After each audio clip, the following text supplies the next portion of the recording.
In this podcast, we share some of the challenges and difficulties in life.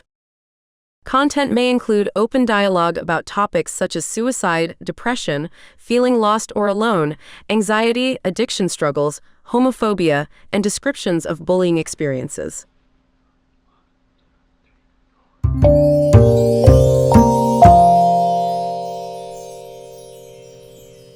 Hi there, this is Calvin, and we have Cynthia. And we have me, Connor. Connor. Connor's the amazing one that's helping us put this all together. I'm okay. Because we have stories to tell. Well, the two of us couldn't do it on our own. We're going to have an episode starting the podcast because it was hilarious for us. We should go back into that old recording of you guys and see if we can get any material out of it. Yeah, but even before even before I did any recording, just trying to understand the equipment. Yeah. Yeah, it's not. Because everyone, when we bought the equipment, they said, "Oh, it's so easy. Yeah, plug and play. You're ready to go." And this was their newest version. He says, "You're just right there where it's supposed to be." And it's like, Yeah, this is a nice piece of equipment you got here. I'm happy to be working with it.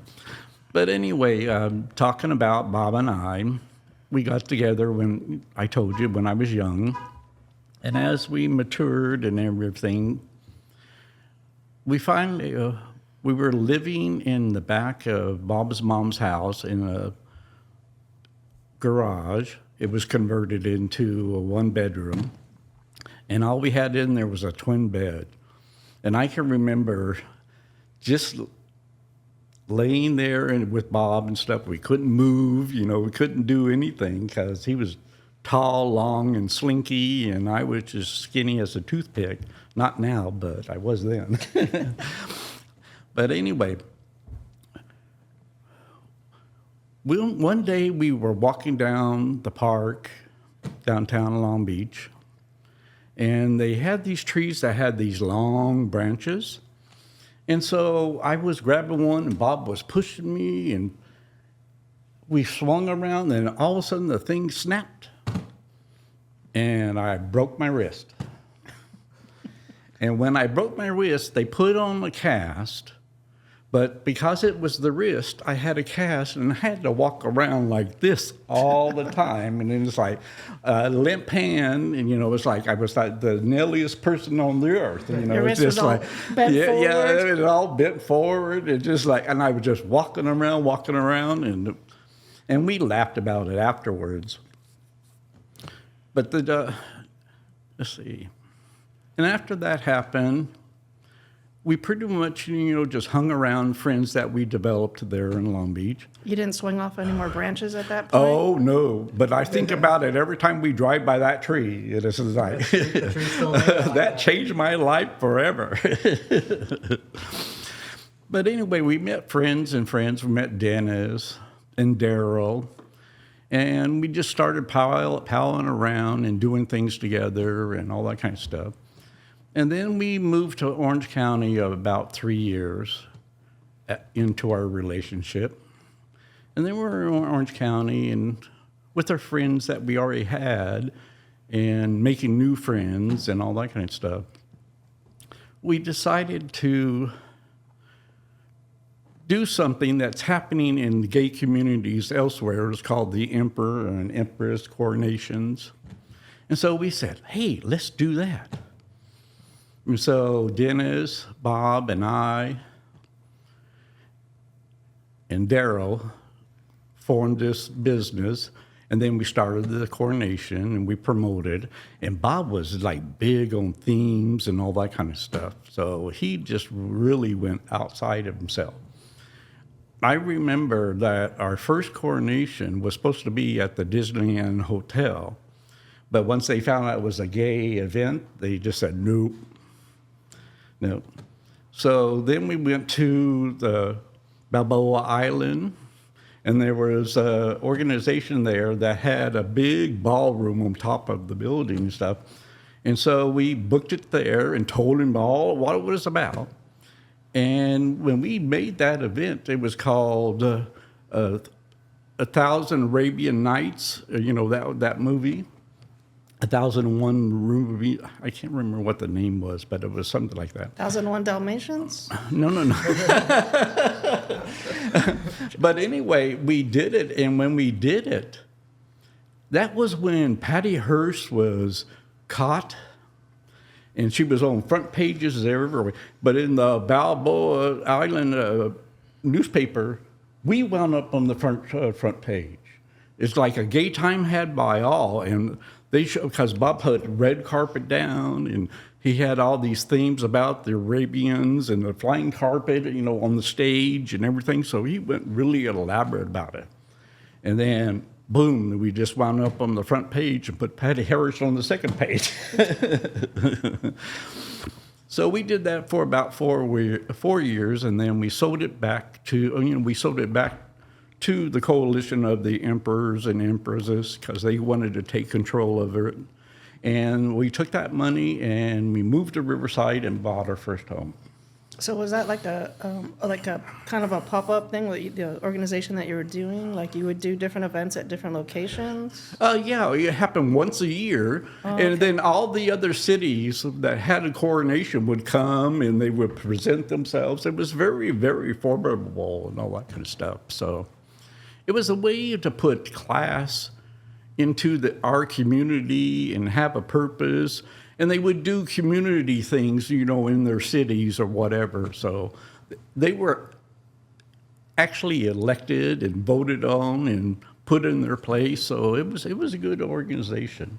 And the Orange County Coordination is still going on to this day, but it's not as popular as it was when we were younger. But anyway, Bob and I moved to Riverside and bought our first home. And we helped his mom retire, and so we moved her in with us because she was there with us. And we wanted her to retire because she was by herself. And so she was in Long Beach, and so we moved her from Long Beach to Riverside.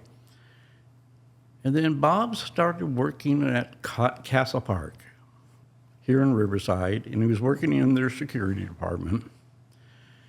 And he really enjoyed it, and he started setting up their security It's an division. amusement park, right?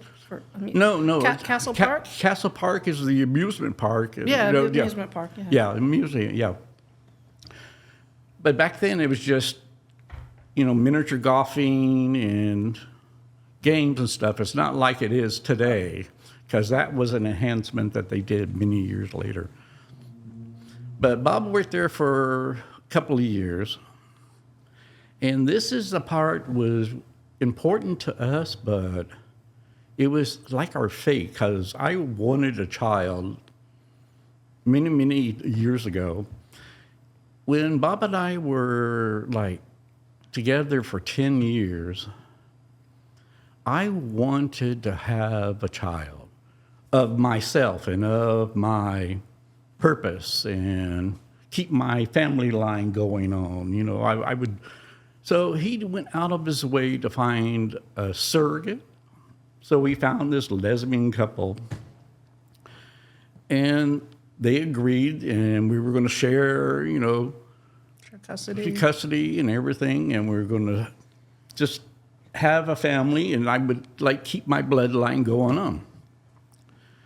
But what happened is, I don't know what is destiny or what makes you change your direction. But the lesbian couple, they just had a big blowout and they separated, and it was just so emotional to all of us. It just was. I mean, we didn't know them that well, but they wanted to have a kid, and I wanted to have a kid, and it was just a mutual conversation, and then there was a commitment, and then it was it just blew.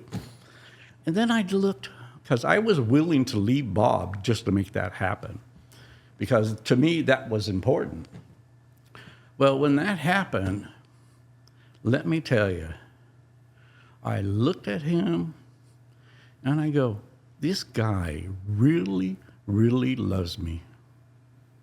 He went out of his way to make these arrangements and, because he's the talker, I'm not. But anyway. Really? You really? Well, give me a couple of drinks and you can't shut me up. But anyway, when he did that and when the lesbians split up, I just realized how much he loved me, and it just took away that. And the reason why I was telling this part of the story, because once we moved to Riverside and when Bob was working at Castle Park, this is when Bob and I and his mom became a foster home. And what happened is Castle Park gets a lot of kids and adults and minors and teenagers and all that kind of stuff because they, just play games and because they had the arcade in the miniature golf. So anyway, excuse me. Anyway, Bob always talks to everyone, no matter what age or... He just got that, he has that gift where he can just talk to anyone. Well, he had this one kid, his name was Bill, and he got attached to Bob. And then one day he came to Bob when he was really depressed. And he opened up to Bob that he was being sexually abused. And he opened up that he was being abused by his father. And Bob goes, Bill,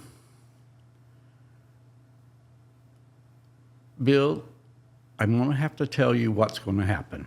And he just told him, he's like, you're going to be taken out of your house. You're going to put in protective care. And it shouldn't be happening to you. So I'm going to have to tell the proper people. And so he told a chaplain that he knew of, and the chaplain just said, okay, yep, let's do it. So they took Bill Bailey, and they were going to place him in like a temporary foster home. And Bill Bailey goes, no, the only person I trust in my world right now is Bob. And so it was like an emergency thing that they just had to get this child out of the house. So when they did that, they gave us the county, or Riverside County, Social Services gave us a temporary license, but they put it under Bob's mom's name. And so Bill was staying with us, and that was our first time dealing with a stranger coming into our house. Well, it wasn't really a stranger to Bob, but he was stuck with Bob like glue on flypaper, like I was when I first met him. So I understand the attachment of how he can make people attracted to him. So anyway, a couple of days went by, and Bill, he has that demeanor where the only part he was in his mind that it was showing love is he tried to have, he didn't do anything. He just walked in on Bob with a rock hard on, expecting him to do something. And Bob goes, put that away. That's not what you're here for. You don't show love that way. So just go, get dressed, just wrong. And then Bob goes, oh, he needs some more help. And so we called the social services, and Bob called them and said, this kid is only taught in a certain way, and he needs help.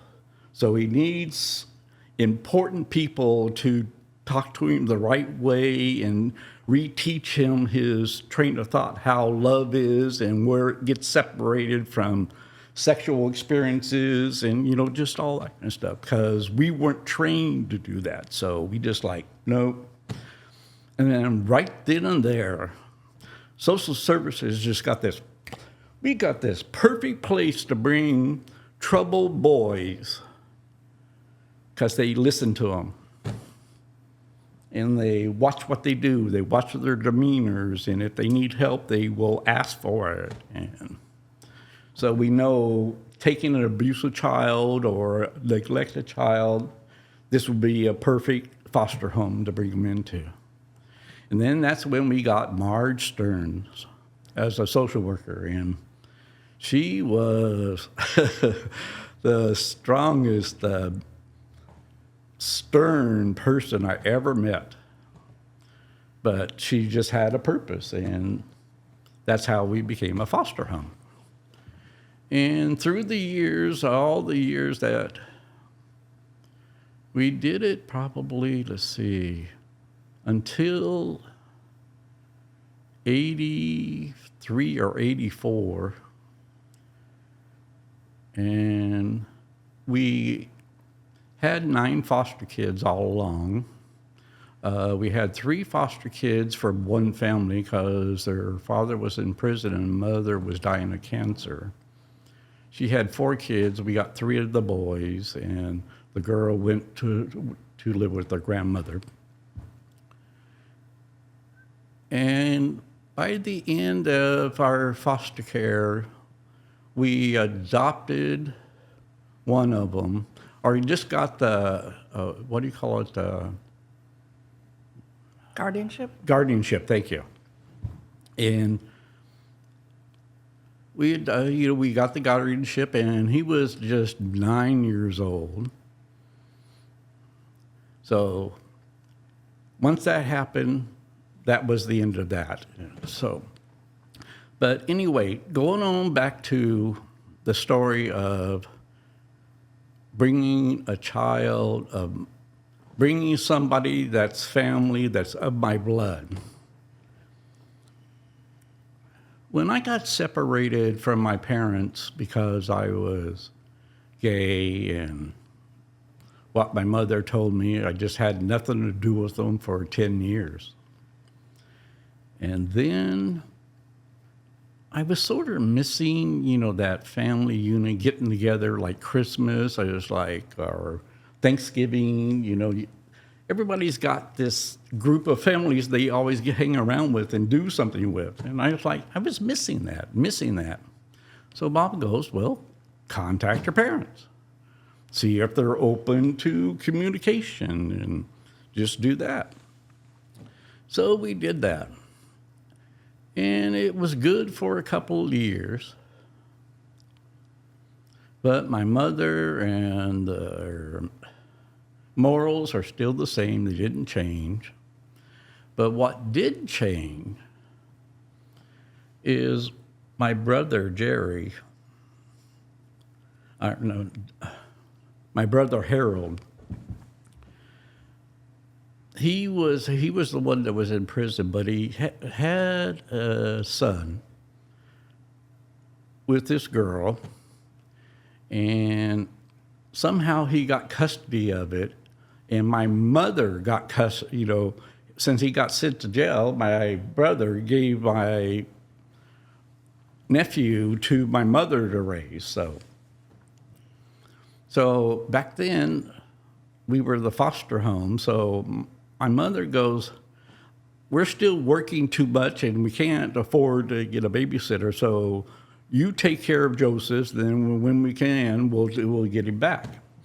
Well, Joseph was only 18 months old, and his head was sort of bigger than his body. It was like he couldn't keep it up. He was like, something was malnourished or whatever, but so we got him. And then all of a sudden I go, isn't this the way weird how God works, where he brings a family member, and I get to have an infant and do all this stuff. And so Bob made those arrangements with my mother, said, we'll take care of him, we'll get him off your hands, and we'll take care of him. So then Bob goes, we need to get like temporary guardianship of him. So we drove up to the prison and saw his dad and told him that we're taking care of him. We're already a foster home, so just sign over the custody and all that kind of stuff. And when you get out of jail, you can have your son back. So he did that, and so that's how it worked. Then Joseph grew up, and he was a happy child, never had the terrible twos. He was just happy, happy, happy. And he was a talker like Bob. He would not shut up. But anyway, so he was in the foster home with us, and he came in at 18 months. And then when he was about 4.5, we lost our house. And this was our second home we got, because we bought that home when the interest rate kept going up and going up. So we had such high interest that we were paying on the house. And it got to the point where we couldn't afford it anymore. So we vacated the home and we moved up to the mountains. And this was when Joseph was just about almost 5 years old. So what happened is Joseph's mom had 4 kids. She had Joseph, he had a sister, and he also had another brother that was also his cousin, because my other brother had a child with this girl also. So anyway, soap opera family. So anyway, Joseph's mom wanted to get she got her life together, and she's getting all of her kids together and wants them to raise them under one roof, one home, and bring her family, because it is her family. She's the main stream of it and everything. So anyway, when Joseph was almost 5, I get a phone call from my mom, and she goes, Elizabeth is coming to pick up Joseph. And I go, oh, okay, well, okay. So my mom gave them our address up in the mountains. So we get this knock on the door, and it's the sheriff with Elizabeth, and says, I'm coming to pick up your son. Okay, so we looked at Elizabeth, and it was at like nighttime, and I go, Joseph's already in bed. I'm going to wake him up and say, this is your mom, because he hasn't seen her or know her, since he was with us. And we explained to her that Joseph is sleeping, so why don't you just stay here, and we'll bring out photo albums and everything so you can see his childhood and see whatever experiences, and we'll take you both to the airport tomorrow. And so we made those arrangements, and oh God, was that hard on Bob and I. We got so attached to Joseph. I mean, just like, I was literally bawling buckets and buckets and buckets of tears. And Elizabeth sees all this, and she goes like,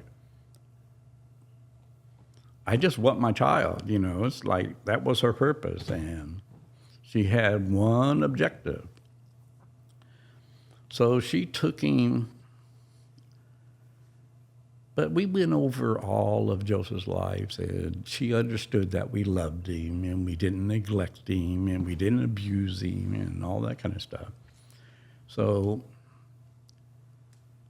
that morning we woke up and fixed breakfast, and Joseph gets up and goes, Joseph, this is your mother. This is the woman that gave you birth, and we've been taking care of you, and your mother's coming here to pick you up. And he just stuck to her like fly on flypaper. It was something he didn't have, and he knew he needed it. And we saw that he was happy, and he saw that he was open to the change and difference and everything. And so we took Elizabeth to the LA airport, and they took him away. And it was a sad day for Bob and I, because we missed his 5th birthday. But anyway, so he was in Waco, Texas, and we were here up in Canyon Crest, but we still had Brian, and so we still had something, kids around us, and or a child around us, because he was only like 9 years old. So anyway, as the story goes, months went by, and then all of a sudden the phone rings, and I answer it, and he goes, "It's Joseph," and he goes, "Daddy, I want to come home." And I go, "Joseph, no, you're at home. You're with your mother. You can't come back home now." "No, Daddy, I want to come home." And I go, and I can't. My emotions are just bowling out of buckets, and I'm just crying. And I'm like, "Joseph, I'm going to let you talk to Bob," because I was just crying. And I go, "Bob, you need to handle this." And then Bob gets on the phone, and Joseph says the same thing. And he goes, "Let me speak to Elizabeth." And Elizabeth goes, he was so happy. But then he started getting depressed. Because when he was with us, he had his own room, his own things. He was with his brothers and sisters and having to share and having to sleep together. And he's missing all these little things that he had that he doesn't have. And now he wants it back. And he was just like going through. And then what happened, she just noticed the happy child become the most saddest child out of all of her kids. So she said to Bob that he's your child, he belongs with you. And as soon as she said that, we tried to make flights immediately to go pick him up and everything. We hired a private plane to go fly there and get him. And then we got a commercial plane. And when we got to Waco, and Elizabeth says, "No, come and stay with the family. You can meet the rest of the family, and we'll just do it gradually." And so we did that. And we changed plans. But when we saw Joseph, he just ran up and just hugged us and hugged us and hugged us. And that's how I got family member, my blood, raising them. And that was the story I had to tell. But anyway, over the years, Joseph grew up, did teenager problems and like alcohol, drug abuse, went through a lot of difficulties, and he's pretty much out of our lives because of all the difficulties he got involved in. And then he passed away when he was about 33, had an accident. He slipped in the tub, hit the back of his head, and he drowned. But at that time, that was a hard thing for us, for the simple reason that he married a Muslim lady. A Muslim lady? Muslim lady, yeah. And I should probably put a pause in there. When he married her, her beliefs took over. We were not allowed to even go to a service because he was buried like the Muslims are buried, and It was even hard on Elizabeth because she couldn't go to her own son's funeral, and it's like because it's only men that can do that. So it's like that's hard. It's hard. It was hard on the whole family when he passed. So all I'm trying to say, why we're telling these stories and all that kind of stuff, is that terrible things always happen to you, but you have to have more about self and believing that you will overcome it and you will survive it. And life does get better because you have more better moments than you have bad moments. So this is to show you my story of the one love that I have in my life. Terrible things do happen to you. But if you work it out and you talk it out, it works. It works for yourself. It really does. And I guess that's all I have to say for this podcast. All right. Well, thank you for sharing, Chad. Yeah, That's some deep stuff. Yeah. Like I say, I got tons of stories. Yep, we're still looking forward to more. Well, the next time I'll talk about the story of how we stopped being a foster home. Okay. Because it was a terrible thing that did that too. So, All right. all right. Thanks for tuning in, guys. Yep. Thank you.